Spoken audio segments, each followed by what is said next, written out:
విద్యార్థులకు annual exam జరుగుతున్నాయి. ఇప్పటికే కొంతమందికి పరీక్షలు కూడా అయిపోయాయి.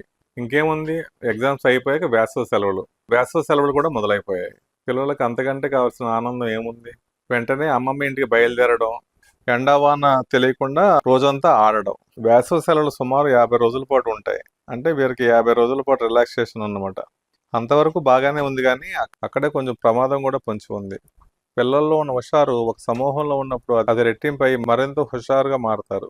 ముఖ్యంగా బీచ్లు, జలపాతాలు, చెరువులు, కాలువలు ఉన్న ప్రాంతాల్లో వేసవి కాలంలో సాయంత్రం వేళ ఆ నీటిలో సేద తీరుదామని భావించి అక్కడికి వెళ్ళిన వారికి అనుకోకుండా జరిగే ప్రమాదాల వల్ల వారి కుటుంబాలు శోక సముద్రంలో మునిగిపోతున్నాయి. పిల్లలు సరదాగా నీటితో ఆడుతూ ఎత్తైన జలపాతాల్లో సెల్ఫీ దిగే సమయాల్లో ఎక్కువగా ఇటువంటి సంఘటనలు జరుగుతున్నాయి.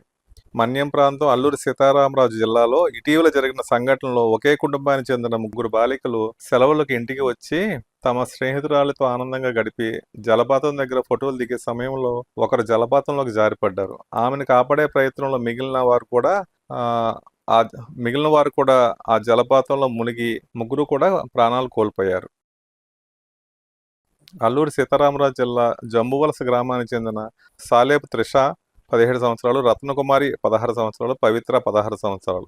వీరంతా అనంతగిరి మండలంలో ములుంగుమి జలపాతం వద్దకెళ్లారు. ఫోటోలు దిగే సందర్భంలో ఈ సంఘటన జరిగింది. చనిపోయిన ముగ్గురు గ్రామంలో అన్నదమ్ముల కుటుంబానికి చెందిన వారే. ఈ ముగ్గురు కావడం ఆ కుటుంబ సభ్యులను వాదార్చు ఎవరి తరం కాలేదు.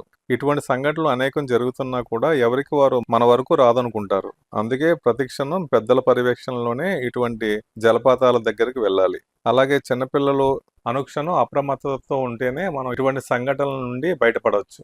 అలాగే ముఖ్యంగా సెల్ఫీలు దిగి సోషల్ మీడియాలో పోస్ట్ చేద్దాం హుషారులో కూడా ఇటువంటి సంఘటనలు అనేకం జరుగుతున్నాయి. ప్రతిరోజు నిత్యం మనం ఇటువంటి సంఘటనలు చూస్తూనే ఉన్నాం కానీ అది మన వరకు రాదనుకుంటాం. వచ్చిన తర్వాత మనం చేసేది ఏమీ లేదు. కాబట్టి అందరూ కూడా జాగ్రత్త వహించాలి. అలాగే చిన్నపిల్లలు ఇంటి బయట పార్క్ చేసి ఉన్న కార్ల డోర్లు తీసుకుని వాటిలో కూర్చుని ఆడుకుంటుంటారు. అనుకోకుండా సడన్ గా ఆ డోర్ లాక్ అయిపోతుంది.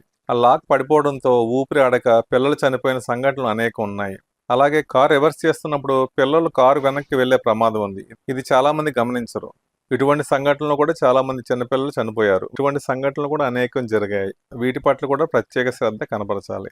అలాగే సెలవుల్లో పిల్లలు సైకిల్, బైక్ నేర్చుకుంటూ ప్రమాదాల బారిన పడుతుంటారు. వాటి పట్ల కొంచెం కేరింగ్, కొన్ని సేఫ్టీ మెజర్స్ పాటిస్తే ఇటువంటి ప్రమాదాల నుండి కూడా బయటపడవచ్చు.